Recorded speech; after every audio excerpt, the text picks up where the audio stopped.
Let's start laying a solid foundation for Spanish fluency. Join us on a rigorous step-by-step journey to fluency.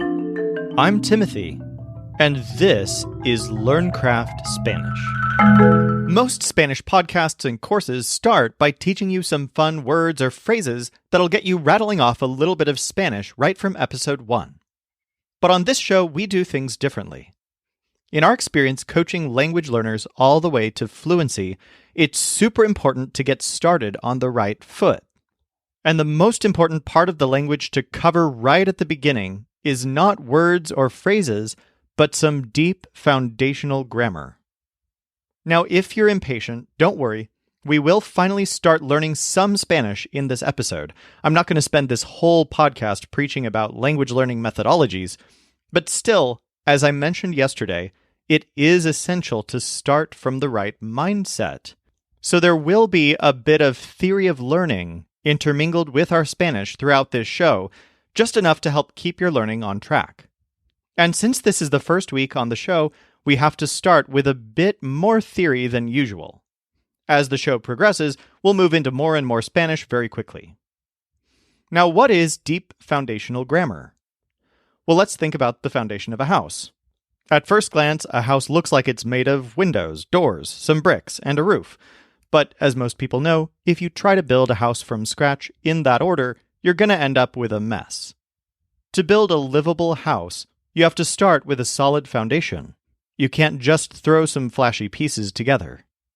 And it's the same thing with language learning. At LearnCraft Spanish, we believe that to learn Spanish well, you have to start at the core of what makes it different from English. And that's why on this show, you won't learn things like greetings, numbers, and colors for quite a while. Because in deep, serious language learning, we have to do the hard stuff first. Laying a solid foundation for fluency means starting with grammar, not vocabulary. So during these first 2 weeks on the podcast, we're going to completely rebuild your Spanish syntax and grammar skills at their roots. Even though we'll only learn a few Spanish words in the next few episodes, we'll do some of the hardest work. In fact, some of the most advanced coaching students that we work with end up getting the most value out of these first few lessons. That's because we're not teaching basic Spanish here. Instead, we'll be working on some grammar fundamentals that you might still be struggling with, even if you've studied Spanish for years. This means digging deep and spending a lot of time on just a few words during these first 2 weeks. That's because not all words are created equal. There are about 100 words that make up 50% of the Spanish language, and just 20 of those account for 30% of all words ever spoken. In the next few episodes, we're focusing on those first 20. Not just what they mean, but how to use them in a sentence like a native speaker would. After those first 2 weeks, we'll move from the foundation of the house up to the mortar. What do I mean by mortar? A language appears to be made up of words, just like a house might appear to be made up of bricks. But when you start building a house, you can't just pile bricks on top of the foundation. You have to add mortar between the bricks to hold everything together and build functional walls. Most language learners think that in order to learn a language, all they have to do is accumulate words. If you've ever taken this approach, you know that this doesn't lead to fluency. You end up with a collection of new words, but no structure to hold them together. So after we've laid our foundation of deep grammar, we'll be focusing on syntax, the words that serve as the mortar that holds the Spanish language together and gives the language structure. Words like is, are, and have to, which don't have a lot of meaning by themselves but are used frequently in everyday conversation. We'll even be learning some complex grammar that isn't typically taught until Spanish 3 or above, like subjunctives and impersonal verbs. So within a few weeks, instead of a loose pile of bricks, you'll have a Spanish structure that'll hold together for the rest of your life. And then, once we've laid the foundation and mixed the mortar, it's time to start laying some bricks. This is where it starts getting really fun. We'll begin with some specific vocabulary words that'll get you confidently expressing yourself in Spanish. At that point in the process, we'll focus on mastering the most versatile and frequently used Spanish words, words that you'll use and hear all the time in conversations with native speakers. Within a few months, you'll be able to start conversing about a virtually unlimited number of topics in Spanish despite only having learned a short list of words. Now, here's a little warning. As I mentioned yesterday, you'll see amazing results from this podcast if and only if you stick to the system. At times, it's going to feel slow, and sometimes you'll be frustrated by the assignments. But no matter what level of Spanish you're coming from, the pacing of this podcast and the accompanying assignments that we'll give you are essential for making this whole thing work. We've worked with thousands of Spanish learners and have seen firsthand what our program can do if you stick to the system day by day. And that begins with mastering the core grammar we're going to go over in this episode. No matter how advanced you are in your Spanish, the foundational grammar in this episode is super important to master, and the rest of the entire podcast is going to reference the foundations we lay here. So let's dive in and learn some foundational grammar, starting with the absolute basics of how to form sentences. Fluency is all about being able to say what you want to say in Spanish in real time. And to do that, you need to be able not just to recite memorized phrases, but to create entire Spanish sentences from scratch. Now, I say that, but that's not quite true. In fact, nobody assembles sentences from scratch. Every real sentence, both in English and in Spanish, is actually based on an existing template that native speakers naturally use all the time. Think of a sentence template like a potato head face. If you've ever played with a potato head toy, you know about the changing parts such as the hair, eyes, nose, and mouth. You can replace the hair with a hat, you can trade the open eyes for closed or angry eyes, and you can switch the normal mouth for a stuck-out tongue. Of course, if you're following the face template, you're not really supposed to put the eyes where the mouth goes or put the shoes where the nose goes. The face has a basic structure that you'll follow. Hair of some type on top, then eyes of some sort, then nose, then mouth. Sentences are the same way. There's a basic template for how sentences work, but certain parts are exchangeable. We call those exchangeable parts parts of speech. There are many different types of parts of speech, but as examples, we'll cover just two today, nouns and verbs. The way that nouns and verbs work in Spanish is similar to how they work in English, but not exactly the same. So let's review what nouns and verbs are, how to identify them, and how you can use them in Spanish sentence templates so that you'll eventually be able to express ideas in Spanish 100% of the time, no matter how complex your ideas are. And even if you think you know what nouns and verbs are, don't skip this episode and its accompanying exercises because the way we talk about parts of speech on this podcast is pretty nuanced and probably a bit different from what you're used to. For example, when I say noun, I'm not necessarily talking about just one word. It might be a whole collection of words that are behaving in a specific way in a sentence template. Let's go ahead and talk about nouns because they're perhaps the easiest to learn, but they also have the highest potential for being extremely complex. For the purposes of this podcast, when we say a noun, we're talking about any word or phrase that's used like the word food. For example, compare the following two sentences. Food makes me happy. Losing myself in a new city makes me happy. What's going on here? We just used the same sentence template 2 times in a row. In the first sentence, the word food is being used as a noun.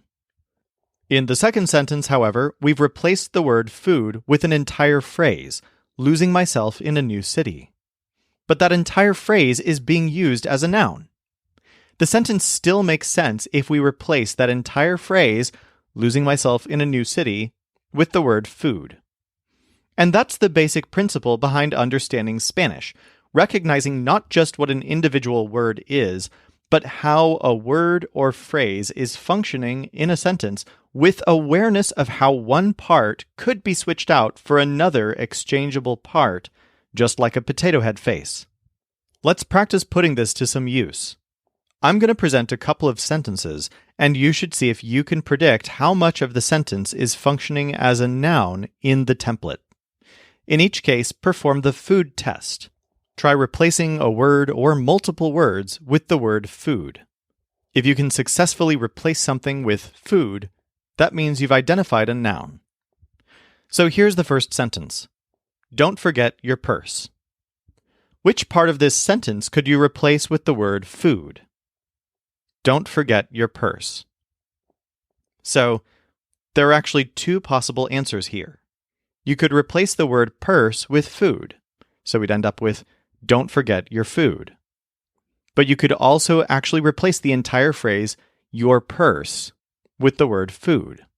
We can say don't forget food.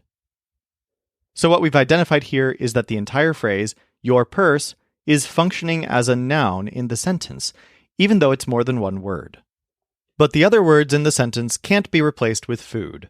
We can't say, food forget your purse, or don't food your purse. So we can tell that the only noun here is at the end of the sentence. Now note that as we do exercises like this, you don't have to think too much about the meaning of the sentence, but instead about the function and whether the sentence is coherent in the language. Remember that our goal is to be able to think in Spanish like a native speaker, and to do that, we need to be able to come up with basically an infinite variety of sentences quickly, even sentences that have very strange meanings. A sentence is only wrong if it doesn't have grammatical coherence, or any meaning at all. So for this next sentence example, when you do the food test, the meaning is going to be bizarre, but it will still be grammatically coherent. Okay, so here's the sentence. Waiting around like this isn't my favorite activity.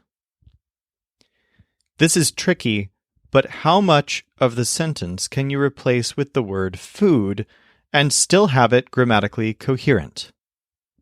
Again, the sentence is, waiting around like this isn't my favorite activity.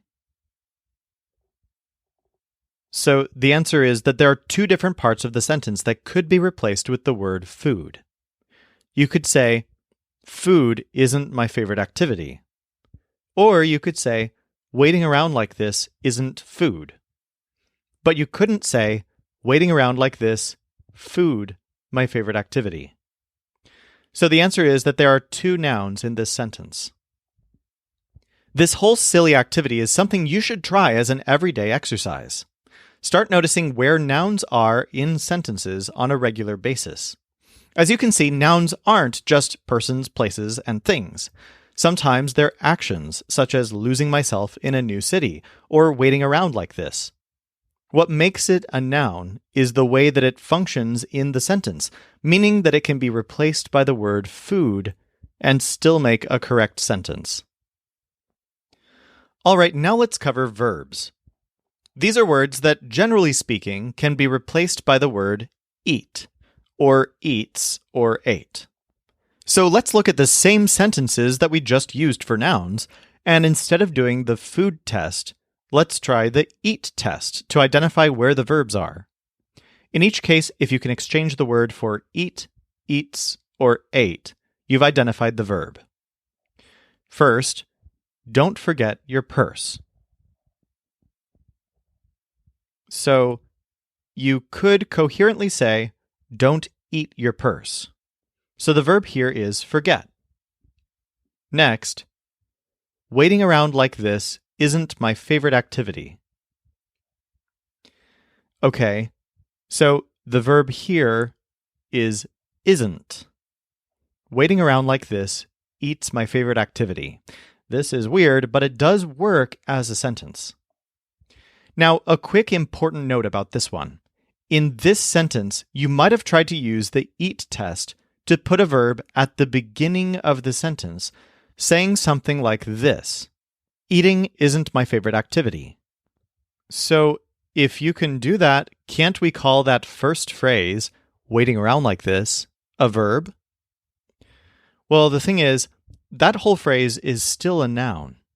As we demonstrated earlier, you can replace that whole phrase with the word food. This is even true if you change it to eating isn't my favorite activity, The word eating there may look like an action, but in the sentence it's functioning as a noun, not a verb. In fact, very often, actions are nouns, not verbs. Later on in the show, we'll go much deeper into the details of why and how you can recognize this, and as a teaser, this is key for learning the nuances of how Spanish verbs work differently from English verbs. But for now, the important thing is to remember to use the EAT test for identifying verbs in a sentence, but it'll specifically work if you use the terms eat, eats, or ate. Don't try using eating or eaten for this verb test, because functionally those aren't necessarily behaving as the verb in a sentence. And then one last note on the EAT test and the food test. I have to acknowledge that sometimes sentences do turn into completely incoherent nonsense when you transform sentences this way. Really, the food test for nouns and the EAT test for verbs will work about 90% of the time, and that's enough to get us to start thinking deeply about the grammar of sentence structures so that we can start reprogramming our thoughts into Spanish very soon. So what we want to do as soon as possible is not just to recognize how words and phrases fit into our sentence templates, we also want to start replacing them by playing the potato head game. This is the fun part of language. You can replace one noun with a basically limitless number of other nouns, or you can replace a verb with all kinds of other verbs once you recognize what these things are and where they are in a sentence template. As a really fun and versatile example, let's learn our first Spanish word, the word eso. This word means that, and it's exchangeable with nouns. That means that things that could be exchanged for food could also be exchanged for eso. Now, technically, eso is not a noun, it's a pronoun, which means that you'd use it instead of an actual noun. And it's probably the most versatile pronoun in the Spanish language. In fact, if you go back over all the sentence examples we've used in this episode, you could replace any of the nouns and noun phrases with the word eso, or that, and each of the sentences would still make sense. Check it out. Our first sentence example was, losing myself in a new city makes me happy. What happens if we replace losing myself in a new city with the word that, or eso? We simply say, that makes me happy, or eso makes me happy, which makes perfect sense. Or how about, don't forget your purse? We can replace your purse with the word that, or eso, and we end up with don't forget that, or don't forget eso. This makes perfect sense as well. And then finally we have, waiting around like this isn't my favorite activity. We can replace either one of the nouns in this sentence with eso. It makes perfect sense to say, that isn't my favorite activity, or waiting around like this isn't that. We can even replace both of the nouns and just say, that isn't that. And actually, one of the reasons the word eso is so awesome is because it's a specific type of pronoun that's most often used to represent entire phrases, or big concepts, or actions. There are many pronouns that can function in the place of simple nouns, but eso is a big and powerful word that can represent pretty much anything, including the most complex noun concepts that you can think of. And that's your mission now.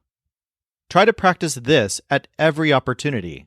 When you notice a noun in a sentence, or a noun phrase, you can replace it with food, or you can replace it with eso, which means that. This potato head game is a great way to work on thinking abstractly about language, whether in English or in Spanish, and it'll get you some amazing practice right away with the skill of using Spanish sentence templates, which we'll do more and more throughout this show. In tomorrow's episode, we're going to expand our grammar to some more nitty-gritty elements, the little connecting words that hold together our nouns, verbs, and everything else. Meanwhile, to get some more practice playing the potato head game with real sentences, go to lcspodcast.com/2 to access a little online quiz and see if you ace both the food test and the eat test before we move on to more complicated stuff. This show is brought to you by LearnCraftSpanish.com. Music for this episode was provided by the Seattle Marimba Quartet, and I'm Timothy, encouraging you to do the hard work of learning Spanish. Acquiring a second language is one of the most fulfilling things you can do, so start your fluency journey today at lcspodcast.com.